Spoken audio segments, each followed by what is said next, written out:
Hi friends, మనమైతే ఇప్పుడు ఈ బెండకాయ కూర వండుకోబోతున్నాం. నేనైతే ఉల్లిపాయలు వేయను, పచ్చిమిర్చి కూడా వేయను. పచ్చిమిర్చి వాటితో పాటు ఉంది అంతే. ఓన్లీ ఫ్రై చేసుకోవడం అంతే. ఇది కూడా చూడబాకండి కూర. మొన్న చెప్పాను చూడండి, చిక్కుడుకాయ కూర చూడకుండా ఉండండి అని. అంటే మీ అందరూ చేసే కూర లాంటిదే, నేనేదో అప్లోడ్ చేసుకుంటున్నాను అంతే. అయితే బెండకాయలు అందరూ అంటే ఇప్పుడు వాళ్ళు చేస్తున్నారో లేదో కానీ, ఒకప్పుడు అయితే వీటిని శుభ్రంగా కడిగేసి, అంటే కడగటం కూడా ఉండేది కాదు. చెట్టు నుండి తెచ్చిన తర్వాత అలాగా కోసి ఎండలో పెట్టేవాళ్ళు. ముక్కలు చేసి, ఇంత చిన్న చిన్న ముక్కలు చేసి వాటిని కాసేపు ఉదయపు ఎండలో కానీ మధ్యాహ్నం ఎండలో కానీ వాళ్ళు తినే ఆ ఫ్రై పాళ్ళను బట్టి అనమాట అలా చేసేవాళ్ళు. నేను చూసేదాన్ని, రాములు పెద్దమ్మ అలాగే చేసేది. నేను ఎక్కడ తిరుగుతానో అక్కడే చెప్పగలనండి. మా పెద్దమ్మ అలా చేసేదన్నమాట, శ్రీరామం పెద్దమ్మ వీళ్ళు. మామూలుగా అమ్మ అయితే మాత్రం అవి తీసుకొచ్చి కడిగి వెంటనే వండేసేది. తనైతే ఎండబెట్టడం ఆ ప్రాసెస్ నేను చూడలే మా అమ్మ దగ్గర. మరి మా అమ్మమ్మ ఎలా చేసేదో కూడా నాకు గుర్తులేదు. శుభ్రంగా వెళ్ళి తిని పెట్టడం తప్ప. ఇంకైతే నేనైతే మాత్రం, అందరూ క్లాత్ అన్న తుడుస్తారు, నేనైతే తుడవనండి. వీటిని ఇలాగే కట్ చేసుకుని చక్కగా కరివేపాకుతోటి, సినిమాలో బాలసుబ్రహ్మణ్యం గారు చెప్పినట్టు కట్ట కరివేపాకు వేసి, ఇంకేదో దూడ మేతకు సరిపోయే అంత కరివేపాకు వద్దే, కొత్తిమీర అయినా ఏదైనా కొంచెం వేయండి అని చెప్తారు చూసారా, బాలసుబ్రహ్మణ్యం మిథునం ఫిల్మ్ ఇప్పుడు గుర్తొచ్చింది. అలా నేను కూడా ఈ బెండకాయలను మాత్రం ఒట్టి కరివేపాకుతోటే వేపుతానండి. ఇక్కడ దొరికే కూరగాయలు, ఇక్కడ మాకు సంతల్లో దొరికే ఇలాగే ఉంటాయండి. అదే ఇప్పుడు ఏదో పొలిమేరస్ అని అలా మీరు తెచ్చుకునే కూరగాయలు అయితే బాగుంటాయేమో కానీ, మాకైతే అంత ఫ్రెష్ తోట దగ్గర దొరుకుతాయి. తోట దగ్గర ఇప్పుడు తోట వాళ్ళు ఇస్తున్నారా, వాళ్ళు మారుబేరానికి వేసుకుంటారు. అయితే దీనిలో చూడండి ఎట్లా ఉన్నాయో.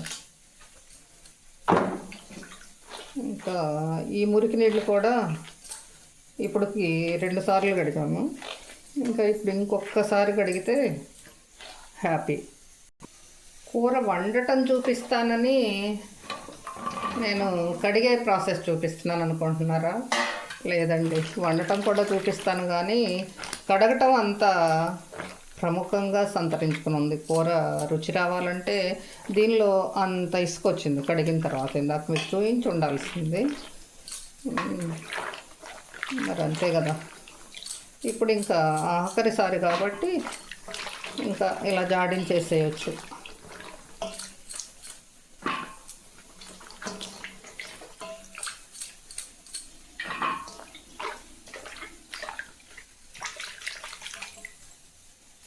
నీళ్ళు ఇలా మురికి లేకుండా శుభ్రంగా అయ్యేదాకా కూరగాయలు కడగాల్సిందే అమ్మాయిలు. ఇంకా తరిగేటప్పుడు మాత్రం ఇలా వీటి తలలు తీసేసి ట్రిప్పుకి ఒక 5 కాయలు అలా పెట్టుకుని ఇలా కట్ చేసుకుంటే మీకు పని చాలా సులువు అవుతుంది అన్నమాట. ఇంతసేపు కడిగిన టైం అంతా ఈ కాయలు కోసే టైంలో చూసేసుకోవచ్చు. అంటే పుచ్చు బేడ ఉన్నాయేమో చూసుకోండి అండి అవి ముందు, మళ్ళీ జంతువులు వస్తే నన్ను తిడతారు. జంతువులు రాకుండా జాగ్రత్తగా ముందే మీ కాయ ఇందాక కడిగేటప్పుడే పుచ్చుకాయ ఉందో లేదో అర్థం అవుతుంది కదా, అలా చూసుకోండి. బెండకాయలన్నీ కట్ చేయటం అయిపోయినాయి. ఇంకా ఆయిల్ అయిపోతున్నా.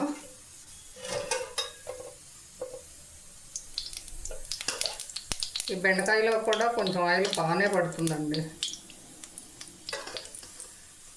ఇదైతే చిన్న గుంట గరిటతో 5 గరిటెలు వేసాను నేనైతే.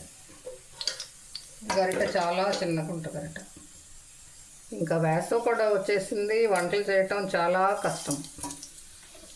అందులోకి ఈ కెమెరా పెట్టుకుని చేయటం, అదే ఫోన్లండి, ఈ ఫోన్ పాడవుతుందేమో అని ఒక భయం. అందుకోసమే ముగ్గులు అయితే కోలా ఉండదు.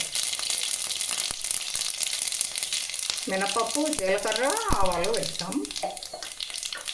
ఇంకా అవి వేగడం, ముక్కలు వేయడం, తర్వాత కరివేపాకు. నెల్లూరు సిస్టర్ తను ఏమన్నారంటే, లక్ష్మి అక్క మరి మాడిపోదా అన్నారు కదా. మాడుతుందమ్మా, చాలా ఈజీగా వేసేసుకోవాలి, వెంటనే వేసుకోవాలి. అంటే వేపు మనకు అర్థమవుతుంది కదా, మాడకముందే వేసేయాలి.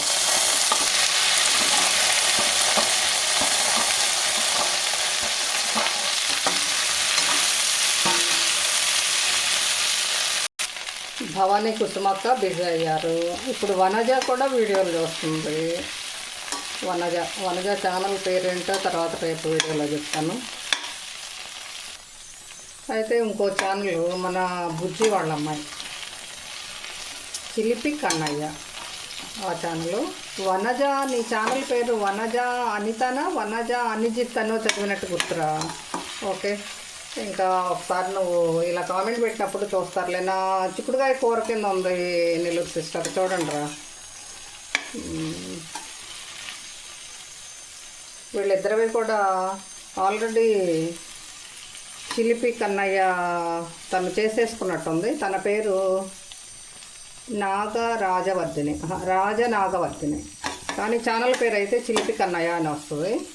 తనది కూడా సబ్స్క్రైబ్ చేసేసుకోండి. ఇలా చెప్పొచ్చో చెప్పకూడదు అది తర్వాత సంగతి.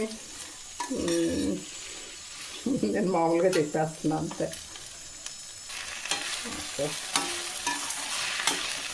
అయితే కూర బాగుంది పెద్దమ్మ అని పెట్టావు కదరా Vanaja, thank you very much అమ్మా. అమ్మ నాగవర్ధిని, రాజనాగవర్ధిని, నీకు కూడా మెనీ థ్యాంక్స్. నువ్వు కూడా వీడియోలు చూస్తున్నావు కదా. ఓకే, ఇంకా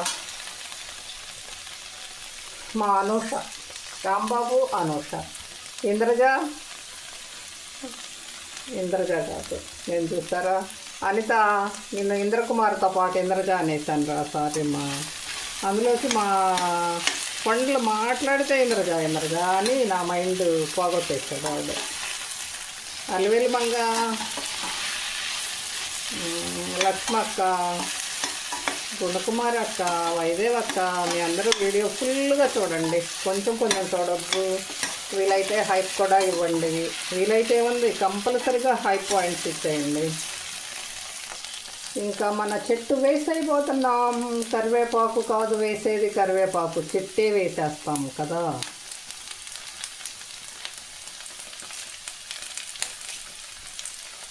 ఇదేనండి, ఈ బెండకాయలో ఉన్న పచ్చిదనానికి ఈ కరివేపాకు జోడిస్తే ఇంకా అంతా ఇంత రుచి కాదు. వేడన్నము ఒక పెద్ద తవ్వకుండా తినేది.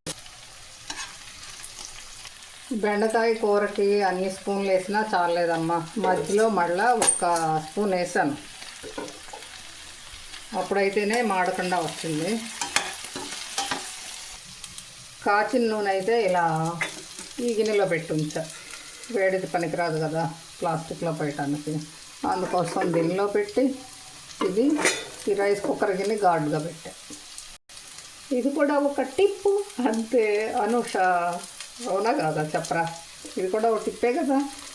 కప్పున ఆయిల్ జారిపోకుండా ఈ స్టీల్ దానిలో పోస్తాము, అది జారిపోకుండా దీనికి తోడు ఇదనమాట. ఇలా తెచ్చుకోవచ్చు, ఇంకా అంతే. నేను ఏ వస్తువైనా ఇంతే ఉంటా. ఈ బెండకాయ కూర